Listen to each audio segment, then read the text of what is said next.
Breaking news! Matapos mahuli ng Philippine Coast Guard ang 5 Chinese at isang Filipino-Chinese na kanilang translator na nagtatago sa isang dredger na walang mga kaukulang dokumento at wala rin sa lista ng mga pasahero ng MV Sangkuuno na papunta sana ng Mindoro. Sinabi ng Philippine Coast Guard na kapag napatunayang illegal ang mga nasabing Chinese, sila ay kakasuhan. Kapag napatunayang nagkasala sa Maritime and Immigration Regulation ang kumpanya na nagmamay-ari ng MV Sangkuuno, sila ay pagbubultahin at bibigyan ng mga pinalidad ayon sa Philippine Coast Guard. Hindi lang yan mga kabayan, nagsagawa pa ng follow-up operation kahapon. Ika-17 ng Setyembre taong kasalukuyan, may nahuli pang 2 Chinese nationals ang Philippine Coast Guard. Ibig sabihin nito mga kabayan, 8 na sa mga sakay ng Sangkuuno ay hindi idineklara ang kanilang mga pangalan sa manifesto ng barko. Bakit? Yan ang isa sa mga tanong na patuloy na hinahanapan ng mga kasagutan ng mga otoridad ng Pilipinas. Nang lumalayag ng mga barko, bago natin payagan, i-inspectin natin. Pupunta talaga tayo, magbuboard sa mga barko, i-check yung mga documents, yung mga crew, mga cargo. Ngayon, nung etong kapitan naman, may binibigay na MDSD ang tawag doon, yung Master's Declaration of Safe Departure. Doon nilalagay yung mga manifesto kung ano yung mga karga nila, mga crew nila. Ngayon, may information din na tayo na natanggap na mali yung nilagay nila. So, nung pag-board namin, observing our usual protocol, nakita natuklasan namin na may 6 na Chinese nationals. One including the Filipino-Chinese na yung translator nila na hindi nakalagay sa manifesto. Ano daw po yung ginagawa nitong Chinese nationals dito sa barko? Well, accordingly sa translator nila is tinuturuan yung mga Filipino crew kung paano mag-cooperate ng equipment. But then again, hindi pa rin sila dineclare na andun sila sa barko. At ang hawak nilang visa is a tourist visa. Okay. Kailan po ito, Captain? Kagabi po, no, binoard namin sa papaalis na po sana going to Mindoro for their dredging operations. And yung operator po ng barko, Captain, ano po yung naging pahayag nila regarding kokontakin pa rin po natin kasama sa proseso natin, no, at alamin natin kung ano rin yung pananagutan nila. And ngayon po, dumating na po sila dito sa PCG headquarters. Ano po yung mga next steps po na mangyayari? Well, ma'am, i-turn over po natin sila sa IDNS. Yun yung nagpaprocess ng mga cases for filing of criminal charges. On my part, as Station Commander ng Manila, magpapile din ako ng administrative case against the vessel, the master, and yung may-ari po. Captain, can we elaborate more po? Ano po yung particularly task na ginagawa nila doon sa barko? Sa ngayon, ongoing po kasi yung investigation natin. Malalaman din po natin lahat yan. At sa ngayon, ang sabi lang kasi nila, tinuturuan nila paano gamitin yung equipment sa vessel. And any information na dito mo na dapat pong maipahayag po sa publiko? Well, yung Coast Guard kasi very strict kami sa ensuring yung safety at security ng mga tao at barko natin na naglalayag. So every time na may mga departure, lahat ini-inspect po namin, especially sa mga ongoing activities dito sa atin, may mga reclamation, may dredging. So dapat stricto po talaga ang Station Manila Coast Guard. Lalo na po, andito po ang kapitan ng barko, niroronda po talaga nila ang karagatan natin. And kay, ano naman po? Sila po sa process naman po. Processing po ng... Okay. Okay, ngayon po, since andito na po sila, itong mga Chinese nationals, ano kung pag-ugnayan na po tayo sa DFA, sa Chinese Embassy, ano po mangyayari?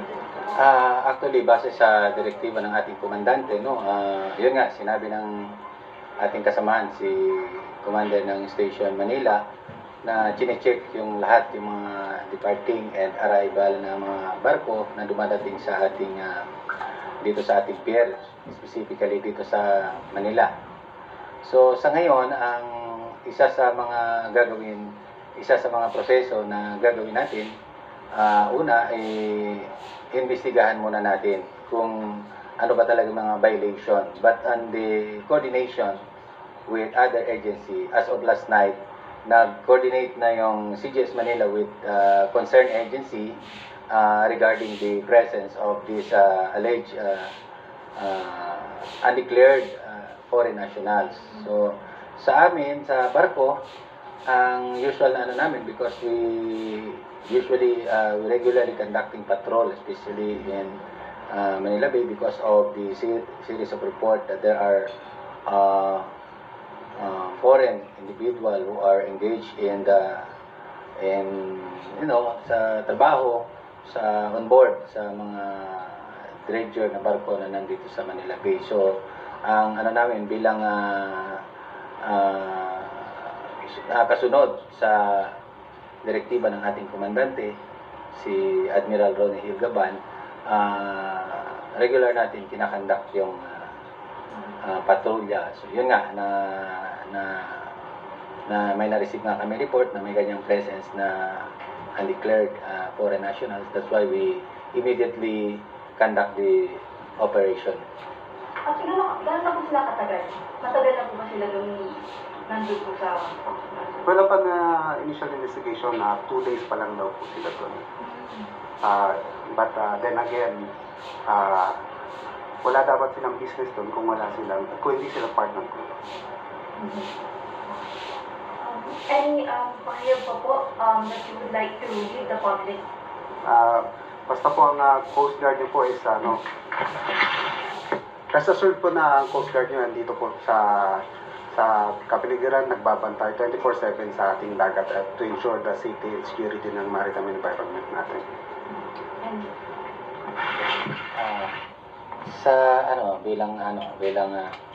bilang isang commanding officer ng isang barko, trabaho po namin na i-ensure, sabi nga ng ating kasamahan, na i-ensure yung safety and security, especially ng public, particularly yung presence nga ng mga alleged foreign nationals na engage in the other business activity, like they're employed in dredging activity in Manila Bay. That's why we regularly conduct the patrol operation with the guidance and directive of our commander. one last question po sa inyo, Captain. Ano po yung posibleng mangyari sakaling mapatunayan po na may nilabag sila? Siguro kung sa criminal side, kung meron talagang sa criminal aspect, kung along the way, kung find out natin or based sa ating investigation, kapag makita natin na may basehan na may ibang activity sila na ginagawa, definitely we will file case against them. Then on the administrative side,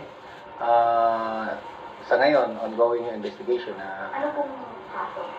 Yung kaso, we will determine upon during the formal investigation.